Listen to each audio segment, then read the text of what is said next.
I thought I would show you how to tie the Grandiose, eller Grandiosen, as we say in Swedish. And it's a really big caddis fly that is tied in layers of CDC and deer hair, basically.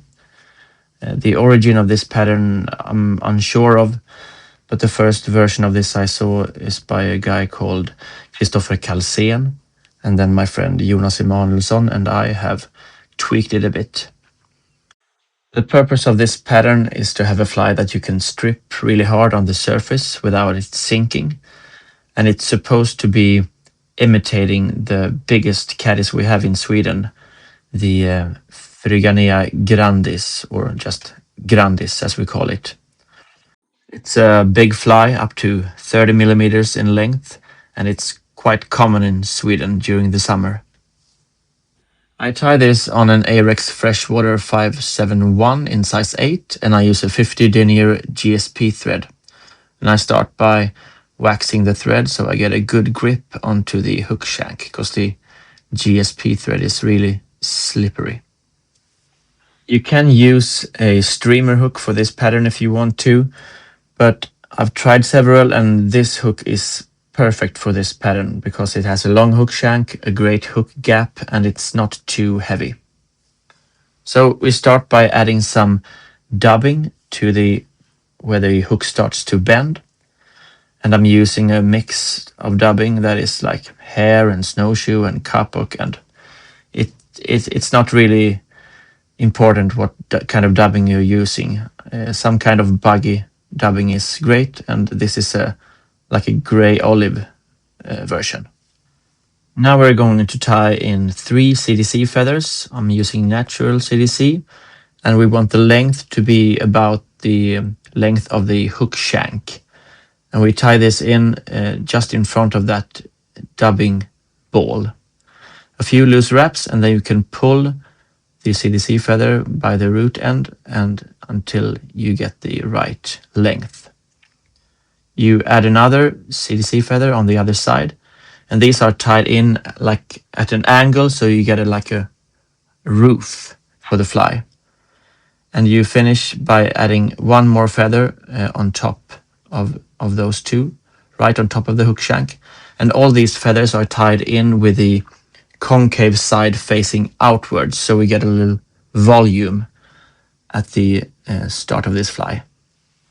And now you secure the feathers and you cut off the excess, and you add a bit more dubbing, and make sure that dubbing meets the previous dubbing.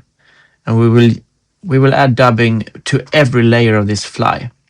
And after we've done that, we're going to brush out. So you brush out every time you add dubbing. And now it's time for the first layer of deer hair. So you cut out a nice bunch and you comb out the underfur. But we do not stack this. Just measure the length to be the same length as the CDC feathers.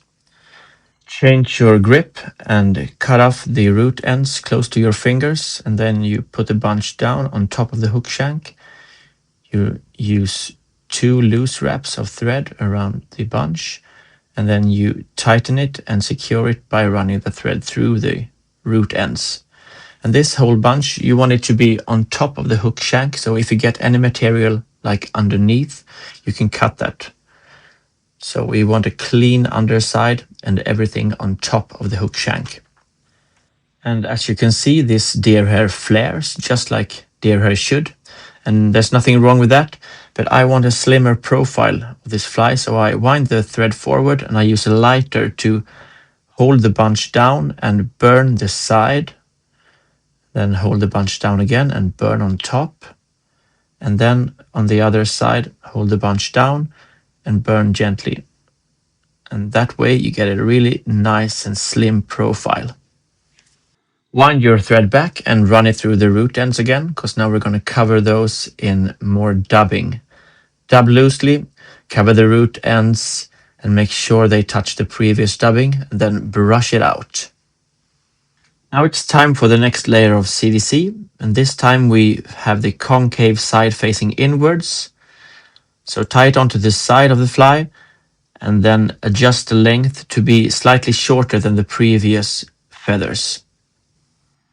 You want each new layer to be slightly shorter than the previous, so you get a nice and natural taper throughout the fly.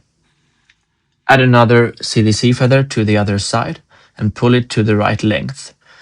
Then you secure the feathers and you dub and make sure the dubbing touches the previous one, and then you cut off the excess and then you brush it out. Now it's time for the second bunch of deer hair. Again, it's unstacked and the length is about the same length as the previous CDC feathers. So you tie it down just like before and check so there's nothing on the other side. Wind the thread forward and you can burn while holding down the bunch so you get a slimmer profile. Add more dubbing through the root ends of the deer hair and make sure the dubbing touches the previous dubbing, and then of course you brush it out. And now we add more CDC and we tie it in loosely and adjust the length so that it's shorter than the previous feathers, making sure that we get a nice taper and building like a Christmas tree. Secure the feathers, cut off the excess, dub and brush. You know this drill by now. Time for the last bunch of deer hair, and this bunch is of course slimmer and shorter than the previous ones. The length is about the same as the previous CDC feathers.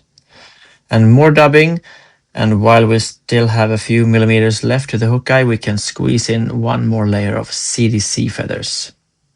If you don't have enough room for a thorax, you need to tie the layers tighter together next time you try. We start the thorax by aligning two CDC feathers and tying them down right behind the hook eye with the concave side facing upwards. A few loose turns and then you can pull the feathers by the stems until the length is the same as the previous CDC feathers when you fold it back. Cut off the root stems and then secure the feathers by tying them down properly. This fly has eyes, and I make them by melting some mono in both ends. And you don't have to have eyes on a fly. It doesn't fish any better, but it has some advantages when you tie this fly, because it creates a barrier for the thorax. So every thorax material is behind the eyes, so you don't clog up the hook eye. I tie the eyes down with some figure eights, and then I use a black marker to paint them black. Now I take a bit more of the dubbing and I dub the thorax backwards a few millimeters. And there I create a dubbing loop. And once the loop is done, I leave the tying thread hanging back there. That's really important. Attach the dubbing spinner to the loop, and then it's time to prepare the materials for the loop. I use moose hair for this, but you can use deer hair if you don't have moose, and I've previously used chamois and snowshoe. It's not super important. I just like moose hair because it's really coarse and durable. I put the fibers in a material clip and then I add CDC. And if you want to know how I do this, there's a YouTube short on adding materials to a clip, so check that out. Now it's time to add the materials to the loop, so I insert them and I spread them out a bit. And I also like to push the root ends as close to the loop as possible, and then it's time to spin it. Wind the loop forward in tight turns, but in front of the tying thread, and you fold the fibers you've already tied in backwards so you don't tie them down twice. And I know you can like stroke back the fibers while they're in the loop before you wind them on, but I've always found that hard because they keep spinning while I apply pressure to the loop. Make sure the last turns are behind the eyes And then you can do a couple of half hitches before you cut it off. Now we have a very busy thorax and we don't need all those fibers. So the fibers that are on top of the hook shank we can pluck out, because now we're gonna fold those front CDC feathers backwards. So grab them between your fingers and push them back. And if you get any stray fibers to follow, you can use a dubbing needle to just pull them out so you get only the feathers folded back. And now you use your tying thread to wiggle your way through the thorax to tie down those CDC feathers.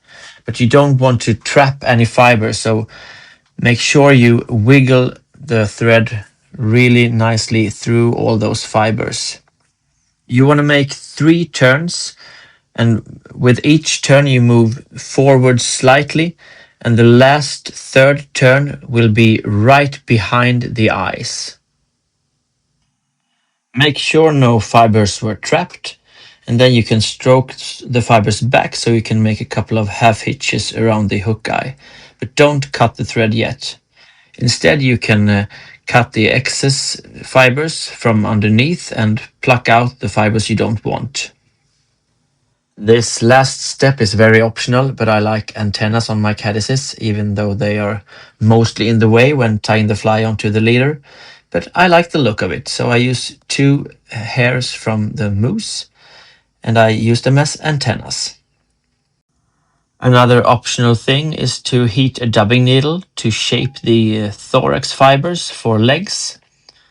And it's mostly for fun because it looks a bit better and I get a slightly slimmer profile. But this fly will be stripped hard, so it doesn't really matter.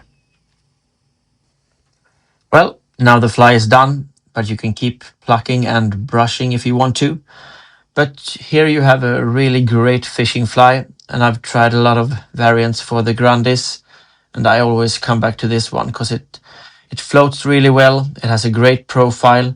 It's slightly wider than the real insect when it just sits on the surface, but when the real insect flutters, it has a bigger profile, so this works really, really well.